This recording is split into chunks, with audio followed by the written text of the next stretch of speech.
watch this video, please share it with others. There are many families and many homes who are suffering and they need this. This is a medicine. This is a marital medicine. Share it with others. You are not just watching film. You are actually undergoing what we call a domestic treatment, a marital treatment. And this will bring total healing and liberation and freedom in your marital life by the special grace of God. Praise the Lord. Blessed Saturday to everybody, all our viewers, all our listeners around the globe. We want to say a blessed Saturday. Today again we are here, Couples Department, Nations Evangelistic Ministry, Kenema, Sierra Leone, West Africa. We are here to bless you with a wonderful topic. But before that, greetings from Reverend and Elder Fortune. Good afternoon, good morning, or good evening, depending on where you find yourself. Viewers, we say good day unto you. We hope you have a very good listening. It's with pleasure. We say hi to you, listeners. You are welcome again. Okay, viewers, Reverend and Elder Fortune, these are wonderful people who have been a blessing to so many people around the globe. And we are here this time again to bless you the more. Today, we are bringing a different topic. We have moved away from what we handled last. I think it was self-control in marriage. Yeah. But today, we are talking about violence in marriage or violence in the married home. That's what we want to talk about today. We don't know whether you know what it means when there is violence in a married home. But let's go straight to Reverend Fortune. What is violence? Thank you, Evangelist. Violence, viewers, is an intentional act. It is an act that somebody has intended to inflict on another person so that that person will feel the effect of it, the negative effect of it, and you know, that action is always forceful. You suffer. You must suffer from it. And I want to let you know that generally we have two types of violence, and that is what we are going to talk about here. Now, the violence is generally categorized into two classes. You have one. The first is overt violence, which is coming from the French word ouvrir. Ouvrir means to open, and ouvert means open. That's the adjective of it. And then you have the other type of violence, which is covert violence. Covert violence is also coming from a French word meaning couvrir. Couvrir means to cover, or meaning concealed, already hidden, something that is hidden. So these are the two types of violence we want to talk to you about. And as we go along, these are the ones you are going to hear us talk about. Yes. So you already know that this is going to be a huge blessing, because not all of us even know what is violence per se. Even though when there is violence, you know this is violence, but you don't know how actually you can explain it. And also, not all of us even know that there are categories of violence. Today, we have from Reverend Fortune that there is a violence called covert violence, from the French word couvrir, and then you have overt violence, from a French word ouvrir. Wow, this is wonderful. That means there's a violence that is closed and there's a violence that is open. We don't know which one you are suffering from, but both of them are violence. Mommy, let's hear your take on this violence. Yeah, when they say covered violence, that one is very difficult to handle, because you are aiming to do something to punish the partner so that he or she will suffer from it, to hurt him. You desire, you plan, say this, I will do something to him or her that will really pain her or pain him. Wow. And you do it secretly. You call it secret violence or covered violence or couvrir. Wow. You know, let me tell you, viewers, these two wonderful couple you see here, they are can I say bilingual or multilingual?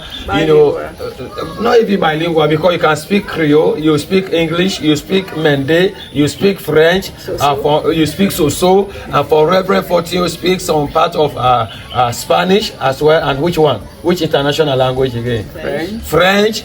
So these are blessings, they are a huge blessing to us. But however, today we are talking about violence, and they have just described violence, open violence, closed violence. Okay, let's, before we even go deep into this subject, which one is more dangerous? Open violence, closed violence? Even though both of them are violent, but which one, in your own opinion, that is more dangerous? Right, me, evangelist, I would say, viewers, couvrir, that covert violence is the one that is dangerous.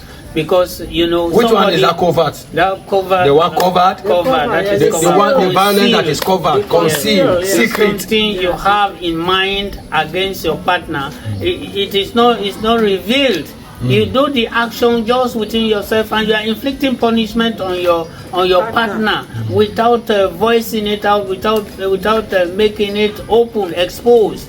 You know, so it is just within. For instance, your wife may have cooked for you she's happy that she has cooked delicious food for the husband, and then you come home, you just open the soup, and then you drop the lid of the cover like that, you know, and then with the ease, you know, something like that. You did not say anything. You did not eat. No thank you. No appreciation. Yes, and then you just walk out. Sometimes you don't even say goodbye. You just walk out. You know, these are the things. So it causes secret violence, or covert violence, or closed violence. To you, in your opinion, is the most dangerous because nobody sees it. Nobody sees it. You don't. I mean, and yet somebody is suffering from it. Somebody is suffering. Mommy, let's hear you. Yeah, I support that statement, because covert violence is between you and the partner. It is difficult to settle that kind of matter, because, for instance, if it is open violence, or you are slapping or fighting, people will intervene. Okay. They will come up, but please stop. But that secret one is very poisonous. Like if you have confusion with your partner, in the night, you the wife, you wear trousers, maybe 2 trousers, you lie down and turn your back to the wall. You see, no communication, nothing like just, that. You just keep to yourself, keep mute. Yeah. You are not talking. And in the morning, people will come, how are you? You smile to the visitors, because they will never understand what is happening in your home. That one is dangerous. Yeah.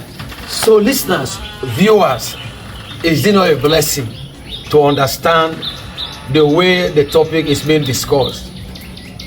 Violence in a married home, violence in our families, open violence, covert violence, secret violence, maybe public violence.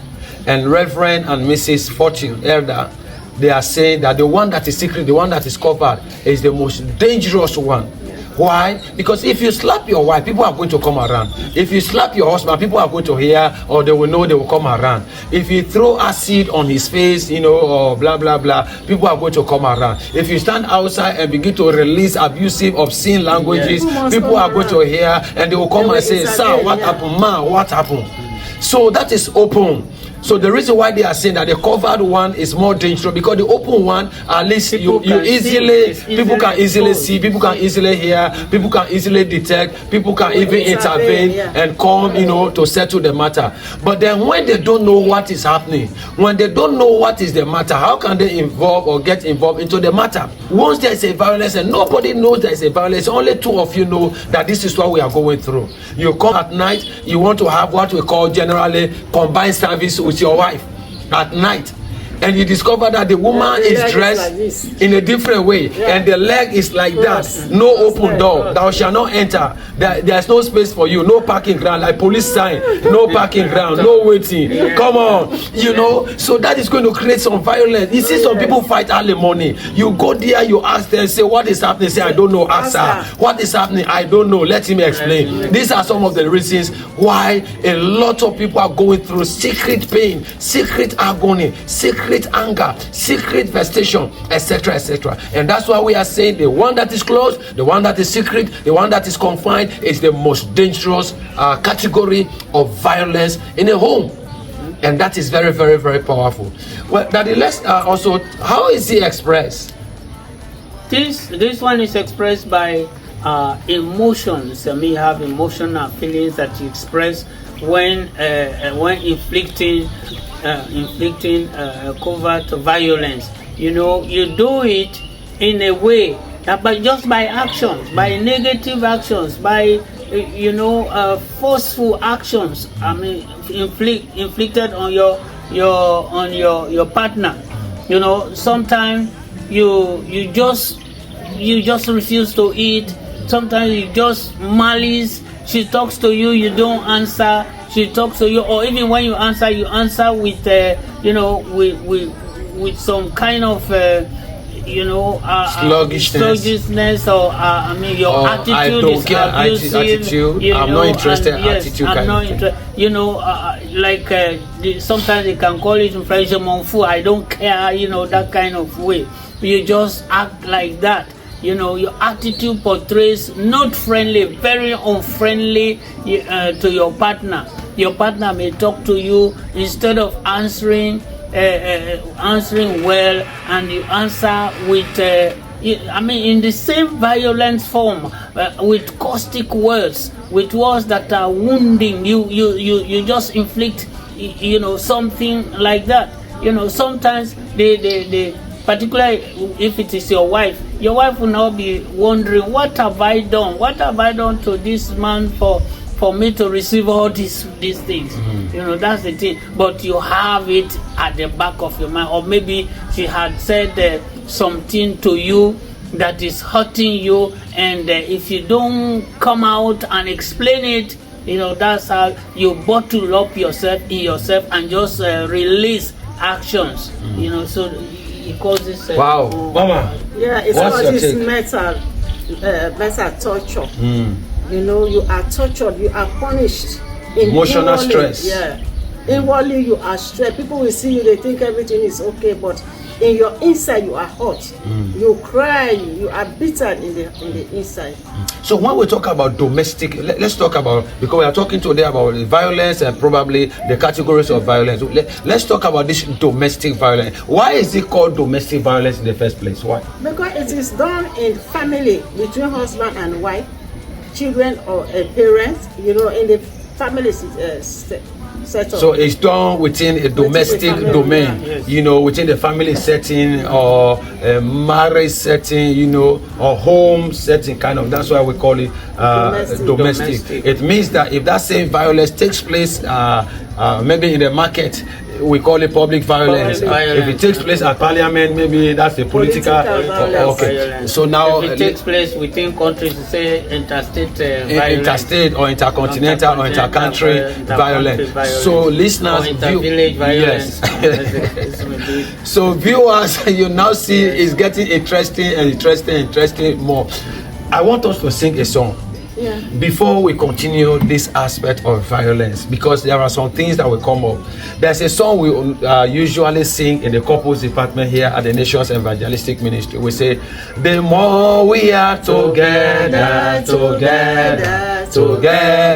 the more we are together, the happier we shall be. Now we say most of the time, your problem is my problem. My problem is your problem. The more we are together, the happier we shall be. What if we say your money is mine? Is it true? My money is your money. Oh no. So you see the way the woman is singing. When we say your money is my money, and she is saying your money is my money, but her money is my money. So that is what they were told. So that's why I said let's sing the song. Yes. Because you see the way the woman sang the song, that your money is my money, but my money is my money. Yes, Can that not bring violence? Of course. Let's talk about it. It can. When you think that yours is yours, but hers is also yours, or yours is yours, but his is also yours, is that not violence? One thing, husband's money is better. It's sweeter. In the mouth of you wives. Yeah, sweeter. You know, it is very, very interesting.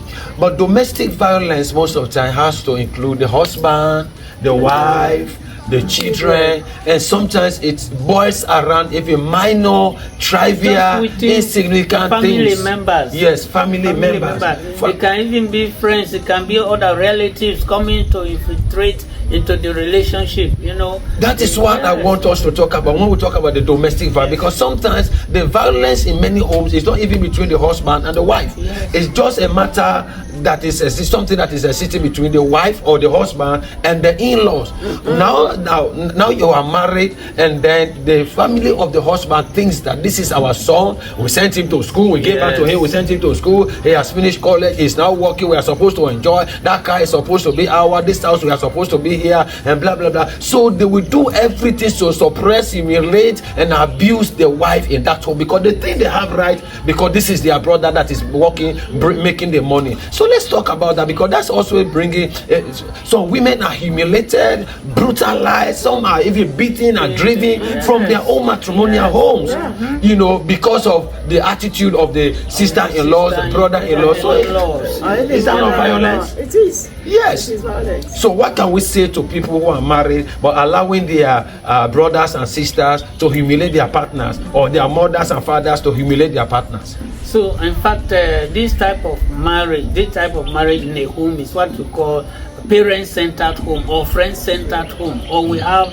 relative-centered home, because they are the ones that control the home, and because they control the home, they dominate their brother, and whatever they tell their brother to do is that. So to me, I will say to every husband that is watching, to every wife that is watching, please, let us keep the relationship pure, genuine, and sincere. Exactly. Treat your family members as family members, and treat your wife as your wife, or as a wife. That's why I don't even like people who ask me, you know, if your mother is drowning, or your mother and your wife, which one do you love most? No. To me, that's a foolish question, because there's no need to ask whether my wife and my mother, which one I love most. I love my mother so much. The love I have for my mother, I don't have that love for my wife. The love I have for my mother is a motherly love. I love my mother as a mother. And wifely love. Yes, and I love my wife as a wife. Those are two different relationships. It's like asking me your shoe and your cat, which one do you love most? No, there's no straightforward answer to that one, because my shoe is my shoe. I love the shoe the way it is. The love of the cat cannot be referred or used for the love of the shoe. So I think in every family, if we really want to enjoy peace and enjoy longevity in terms of marriage, relationship, I think we have to understand how to behave, how to carry ourselves, because sometimes the wife may lie to create problems. Yes. Sometimes the husband may lie to create misunderstanding. Depending on where they appeal to the emotion of the husband. That's and sometimes the in-laws also may lie to cause problem between the husband and the wife. So we have to understand exactly what to do at every level in the relationship. Mommy, do you have anything to say before we move on? Yeah, especially when they envy the wife.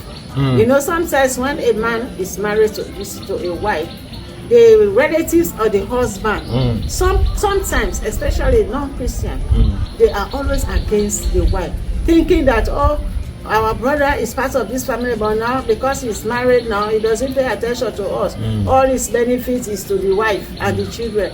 So that causes them to be envious. You see, so jealousy will prop up in that kind of situation. That is why sometimes people get they experience violence in their domestic home. So can we bring another Scenario. Yes, but what I'm thinking of, we are talking about domestic violence, but can we bring the use of words? Verbal violence. Yes, can occur within domestic the use of words. The use of words. I don't know which form of using harsh words, the wife or the husband. I don't know. It depends.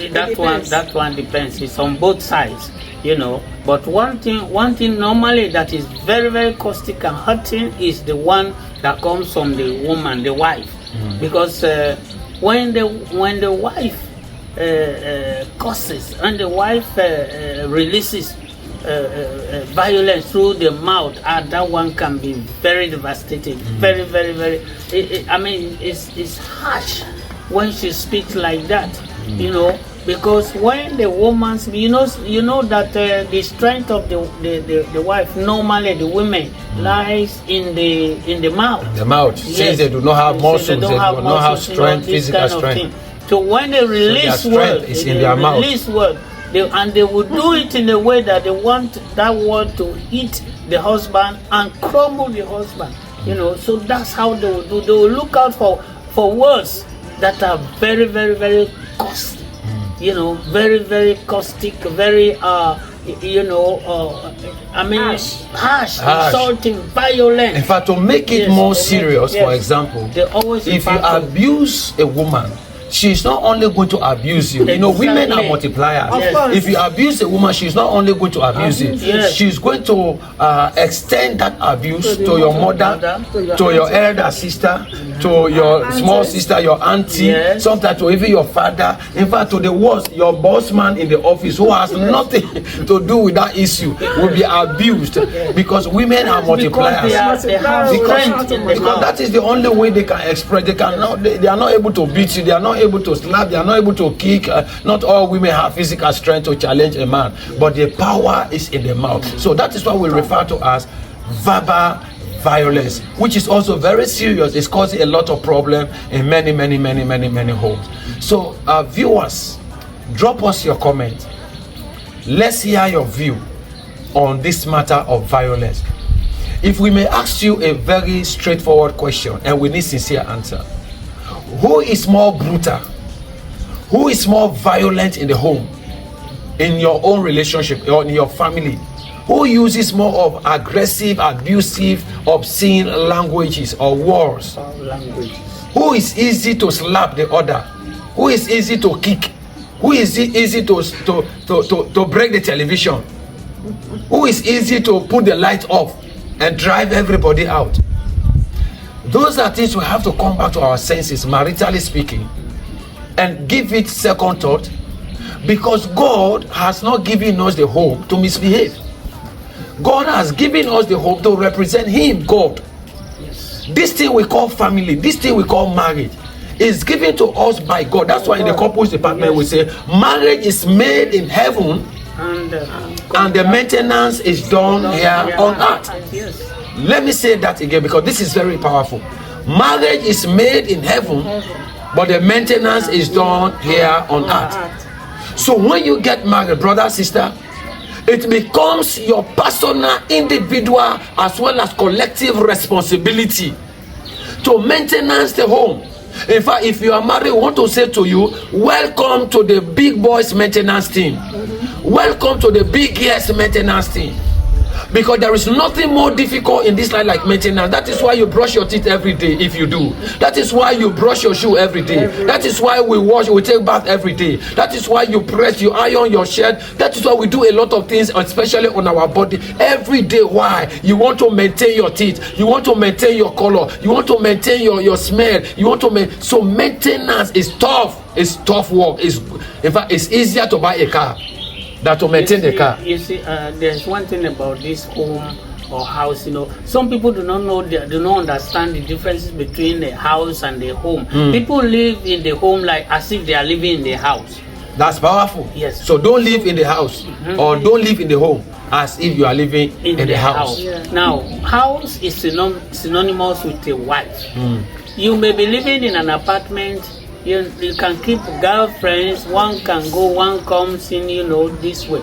But that place is still a house. But when you married a woman, the woman becomes a wife. And the moment that wife enters that same apartment, the apartment ceases to become a house, it now becomes a home. And that is where family life starts. In the home is where family life starts. And that analogy is powerful. That's very powerful. The home, sooner you enter into that home as a married couple, then you have homework.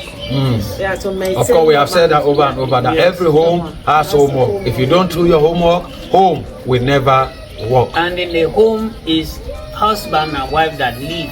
in that place. It is not woman and man. When the person is not married, that's why some people can say this is my woman, this is my woman, this is my man, you know. But when they are married, they know consciously that they are married. They will always introduce their partners as this is my wife, this is my husband. You know, we are approaching this marriage issue from a biblical point of view, from a Christian point of view, from a monogamist point of view. One husband, one wife, not one husband, two wives. Because when you go back to where this thing started, God made Adam and Eve, not Adam and Eve, not Adams and Eve. No, it was Adam and Eve, and up to today it is supposed to be Adam and Eve. So if you are watching and you are Adam and you have Eves, we are sorry, because there's no way you are going to avoid what we are discussing. There will always be violence, honestly speaking, in many ways. You know, it might be open, it might be secret. In fact, it's difficult to handle a home where you have Adam and Eve, or there are some homes where you have Adams and Eve. The woman is married to, I think there are cultures where the woman is married to two or more. I think they call it polyandry or all of that. Yes. So that's not what really we are talking about. The Christian point of view, the Christian view of marriage is one man, one woman, one husband, one wife. Okay? So it has been a very wonderful moment talking to you again. We will continue to come, because next week in our next video we want to come and look at the causes. We want to look at the causes of violence in the home. Marriage. What are those things that are causing violence in a married home? We don't want to put this blame entirely on the wife, entirely on the husband, entirely on the in-laws. There are constituent elements we have to consider. There are factors, contributing factors that generate anger or violence in every home. In fact, just like we have different homes, we have different causes that cause violence in different homes. Because what causes violence in your home may not be what is causing violence in my home. So in our next video, when we come back, these wonderful personalities you see around me, Reverend and Elder Mrs. Fortune, will come together with me. We will talk to you about the causes of violence in a home, how to handle and then how to handle them by the special grace of God. But we will not leave you until they say bye-bye to you. Viewers, goodbye. We hope you enjoyed, and come back next time with expectation to enjoy more. Thank you very much, listener. God bless you all. Okay, till we come your way in our next video, we want to say God bless you and God bless you. Watch this video.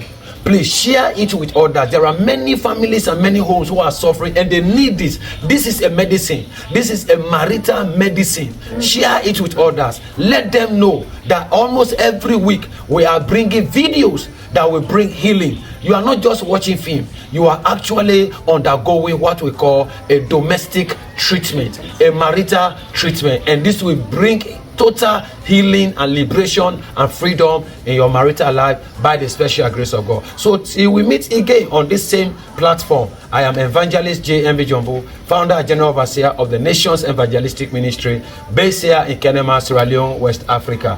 To contact us, just watch your screen and all the details are there by the special grace of God. Before we leave you, we want to join our hands together and say, we are here to unite families. God bless you and God bless you. Bye-bye. Amen.